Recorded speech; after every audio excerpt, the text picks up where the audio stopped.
Hello everyone, welcome to all of you in geopolitics. Now recently एक बड़ी major geopolitical development हुई है जिसके बारे में आपको पता होना चाहिए। देखो, अलास्का में तो पुतिन और ट्रंप मिल लिए, ज़्यादा कुछ बड़ा खास वहाँ पे हो नहीं पाया, लेकिन अब दोबारा से जेलेंस्की ने ना व्हाइट हाउस को विजिट किया है, लेकिन इस बार वो अकेले मिलने के लिए नहीं गई ट्रंप से। पिछली बार ट्रंप ने जेलेंस्की के साथ जो बिहेव किया था ना व्हाइट हाउस में, उसके बाद मानो इस बार पूरा यूरोप ही जेलेंस्की के सपोर्ट में व्हाइट हाउस आ गया। या यूं कहूँ कि नाटो के जो मेंबर कंट्रीज हैं ना यूरोप में, प्राइमरली जो मेन मेंबर कंट्रीज हैं, for example France, UK, Germany, Italy, इनके जो लीडर्स हैं ना वो भी व्हाइट हाउस आए हैं जेलेंस्की के साथ। और ये सारे देश व्हाइट हाउस में इकट्ठा क्यों हो रहे हैं? देखिए, वजह एकदम साफ है कि रशिया यूक्रेन की वॉर, जिस तरीके से ये वॉर चली थी ना उसमें यूरोप की इन्वॉल्वमेंट काफी ज्यादा थी, क्योंकि यूरोपियन कॉन्टिनेंट में ही देखिए लड़ाई भी हो रही थी। इसके अलावा यूरोप ने आर्मामेंट भेजकर यूक्रेन का सपोर्ट भी बहुत किया था। बट वन थिंग जिसने मुझे सबसे ज्यादा हैरान किया ना वो ये है कि रशिया यूक्रेन की इस वॉर में यूरोप की बिल्कुल भी नहीं सुनी जा रही थी। ट्रंप अकेले ही पुतिन के साथ नेगोशिएशन कर रहे थे कि इस वॉर को खत्म कैसे करना है। देखिए, मैं राइट विंग का कोई फैसिनेटिंग यूट्यूबर नहीं हूँ जो हाईलाइट करूँ कि इंडिया ने वॉर रुकवा दी। देखिए, इंडिया दूर दूर तक नहीं है, हमने कहीं वॉर नहीं रुकवाई।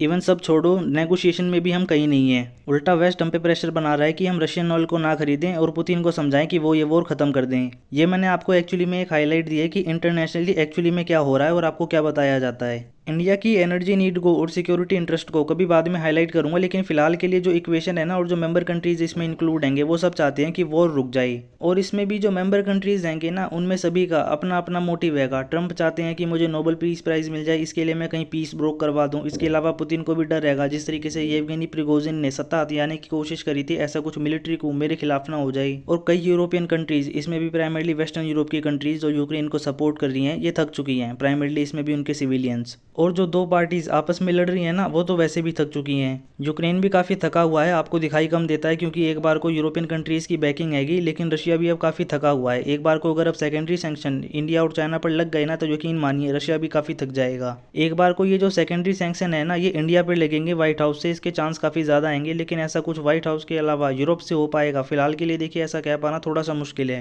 जियोपॉलिटिक्स की इस इक्वेशन के बाद आपने एक बार को आंखें बंद करके सोचा होगा पूरा यूरोप एक हैगा रशिया के खिलाफ और ट्रंप का भी सेम स्टांस हैगा, इसीलिए एक बार को यूरोपियन कंट्रीज का व्हाइट हाउस में अच्छे से स्वागत हुआ होगा। हालांकि आपको जानकर हैरानी होगी जिस तरीके से रेड कारपेट पे पुतिन को अलास्का में एंट्री मिली थी, B-2 बॉम्बर को उनके ऊपर से उड़ाया था, एक बार को यूएसए अपनी मसल को फ्लेक्स कर रहा था, वैसा कुछ यूरोपियन कंट्रीज के लीडर के साथ नहीं किया गया।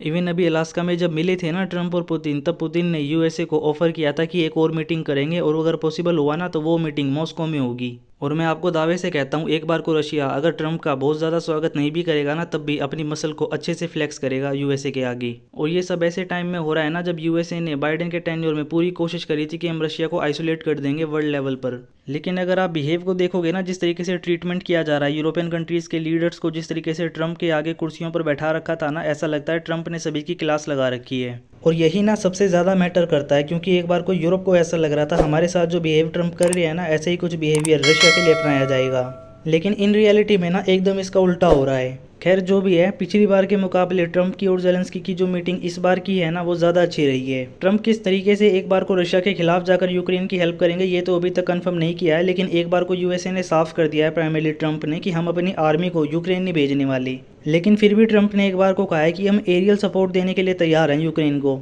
लेकिन जितना मैं जानता हूँ ना ट्रंप इसके लिए भी जल्दी से तैयार नहीं होंगे, इसीलिए एक बार को ना मैं आपको इसे समझा देता हूँ। ये देखो, ये है मैप यूक्रेन का जहाँ पर अभी वॉर चल रही है। ये मैप साल 2014 से साल 2022 के बीच का आएगा जब रशिया ने डोनबास के कुछ एरिया को और क्राइमिया को कब्जा लिया था। उसके बाद से ओबामा, उसके बाद ट्रंप, फिर बाइडन और अब ट्रंप, इनमें से कोई भी इस एरिया को वापस से यूक्रेन को नहीं दिलवा पाया। यही वो पॉइंट हैगा जिसे जेलेंस्की बार बार हाईलाइट करते हैं कि अगर एक बार फिर ऐसा हो गया तब वेस्ट क्या करेगा। यूक्रेन की बात बिल्कुल ठीक है, यूएसएसआर के टूटने के बाद उसे भी न्यूक्लियर वेपन मिले थे, लेकिन वेस्ट के अश्योरेंस के बाद ही उसने अपने न्यूक्लियर वेपन रशिया को सौंप दिए थे। और उसके बाद से 2 बार रशिया ने यूक्रेन के खिलाफ वॉर डिक्लेयर करी है। ये जो मैप है ना ये रशिया यूक्रेन की वॉर की शुरुआत का आएगा जब रशिया ने कई फ्रंट पर एक ही साथ यूक्रेन में हमला शुरू कर दिया था और बहुत सारी जो टेरिटरी है ना उसको अपने कंट्रोल में ले लिया था। लेकिन उसके बाद रशिया यूक्रेन की वॉर में यूक्रेन के पास एज आ गई थी जब उसने वेस्ट से सपोर्ट ले लिया था और उसके बाद अपना काउंटर ऑफेंस शुरू करा था और बहुत सारी जो टेरिटरी है ना वो वापस से अपने कंट्रोल में ले ली थी। लेकिन इस सब के बाद भी ना जो ईस्टर्न फ्रंट हैगा यूक्रेन का, वहाँ पर लड़ाई अभी भी चल रही है। अभी ईस्टर्न यूक्रेन के जिन एरियाज में लड़ाई चल रही है ना, वो है लुहांस्क, डोनेत्स्क, जापोरिजिया और खेरसोन। इसमें से भी जो लुहांस्क हैगा ना, वही रशिया के पूरे कंट्रोल में हैगा। इसके अलावा बाकी जो तीनों एरियाज है ना, वहाँ पर अभी भी यूक्रेनियन फोर्स ने कुछ लैंड कैप्चर कर रखा है। एक बार को न्यूज़ ऐसी भी आ रही थी कि लैंड स्वैप की एक डील हो सकती है। देखो वो कैसी डील होगी मैं आपको समझा देता हूँ। लुहांस्क और डोनेत्स्क का जो एरिया है ना, इसको मिलाकर बोलते हैं डोनबास। अभी कोई भी डील ना कंफर्म नहीं करी गई है। अभी जिस डील की बात चल रही है ना, वो कुछ ऐसी हैगी कि जो डोनबास का ये एरिया है ना, लुहांस्क और डोनेत्स्क का जोड़कर ये जो एरिया हैगा रशिया अपने कंट्रोल में ले लेगा। दूसरी तरफ खेरसोन में और जापोरिजिया में जो लड़ाई है वो रोक देगा। ध्यान रहे, रशिया ये कह रहा है कि वो लड़ाई रोक देगा। इस लड़ाई के रोकने के बाद सेनाएं कहाँ पर रुकेंगी, इसको लेकर काफ़ी डिबेट हैगा। एक तरफ यूक्रेन और वेस्टर्न यूरोप की कंट्रीज़ हैंगी, इसमें भी ज़्यादातर यूरोपियन कंट्रीज़ यूएसए को अलग करके कि हम अपना एक भी इंच जो लैंड है ना वो रशिया को नहीं देंगे, इस बात पर अड़े हुए हैं। दूसरी तरफ रशिया है जो ये कह रहा है कि हम भी वॉर ख़त्म करने के लिए तैयार हैं, एक बार को यूक्रेन हमें लिख कर दे दे कि हम नाटो में शामिल नहीं होंगे। इसके अलावा यूक्रेन उन 4 हिस्सों को छोड़ दे जिन पे अब हमारा कंट्रोल हैगा, और वेस्टर्न कंट्रीज़ चाहे वो यूरोपियन हो या फिर यूएसए, कनाडा हो, लेजिटिमेटी से मान ले कि ये रशिया का हिस्सा है। यहाँ तक तो एक बार को रशिया की मांगें मानी भी जा सकती हैं, लेकिन पुतिन ने जो जिद पकड़ रखी है ना कि यूएसएसआर के टूटने के समय एक बार को ईस्टर्न यूरोप में जो नाटो ने अपना एक्सपेंशन किया है ना, उसको वापस ले ले, ये मांग कहीं से भी जायज़ नहीं लगती। इसको एक बार को आप कुछ ऐसे समझ लो, एक बार को तो वो देश जो अभी ईस्टर्न यूरोप में हैंगे और नाटो का पार्ट हैं, वो इससे अलग नहीं होना चाहते। और कल को चलो एक बार को मान भी लेते हैं कि नाटो अगर ख़त्म हो जाता है, तो कल को यूरोप ने अगर अपना को नया डिफेंस का पैक्ट कर लिया और एक नया अलायंस बना लिया और ईस्टर्न यूरोप में उसको एक्सपेंड कर दिया, तो फिर से क्या रशिया यूक्रेन की तरह और देशों से वॉर करता रहेगा? यहाँ पर आता है अश्योरेंस, जो दोनों ही पार्टीज एक दूसरे से मांग रही हैं। रशिया यूक्रेन से मांग रहा है, यूक्रेन यूएसए से मांग रहा है। लेकिन इस सब से भी हटके एक बार को मैं मान लेता हूँ हाइपोथेटिकल सिचुएशन में कि सीज फायर हो जाता है, तो वो सीज फायर जो होगा उसको मेंटेन कौन करेगा, किसकी आर्मी वहाँ पर डिप्लॉय की जाएगी? एक बार को इंडियन मीडिया ने कुछ रिपोर्ट पब्लिश करी थी कि बात चल रही है कि एक बार को भारत की जो आर्मी हैगी उसको वहाँ पे डिप्लॉय किया जा सकता है, क्योंकि भारत ही एक ऐसा देश हैगा जिसके रशिया से भी अच्छे रिश्ते हैंगे, यूरोप से भी अच्छे रिश्ते हैं और यूएसए से भी।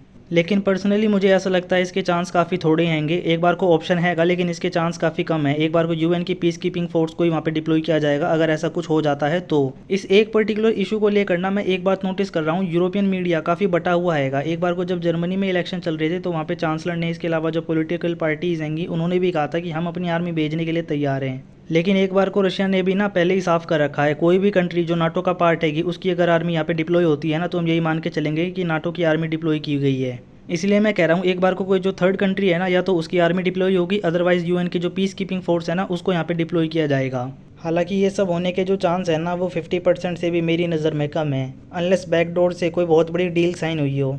इसलिए मेरा मानना है एक बार को ट्रंप इंडिया को और भी ज़्यादा प्रेशर डालेंगे टैरिफ लगाकर कि आप पुतिन को समझाओ कि वो वॉर ख़त्म कर दें, क्योंकि इंडिया ना अपने कार्ड्स प्ले करने में थोड़ा सा पीछे रह गया। अब आने वाले समय में आप देखना यूरोपियन कंट्रीज़ ना एक एक करके ट्रंप को नोबेल पीस प्राइज़ के लिए नॉमिनेट करना शुरू कर देंगी। एक्चुअली में यूरोपियन कंट्रीज़ ने यूएसए में जो इन्वेस्टमेंट करने का वादा किया था ना, वो इन्वेस्टमेंट ट्रंप की थी यूक्रेन में। और आने वाले समय में ना ऐसा ही होगा, आप देखोगे ट्रंप ना गाजा में जो कुछ भी हुआ है उससे अपना पल्ला झाड़ेंगे, और इसके अलावा जिस तरीके से वो यूक्रेन में वॉर खत्म करवाएंगे ना, यूरोपियन कंट्रीज से डिमांड करेंगे कि आप मुझे नोबेल दो। अब ये तो वक्त बताएगा कि नोबेल पीस प्राइज़ मिलता है कि नहीं, सीज फायर होता है कि नहीं। फिलहाल के लिए ये है इस वीडियो का end. See you in next one, till then have fun.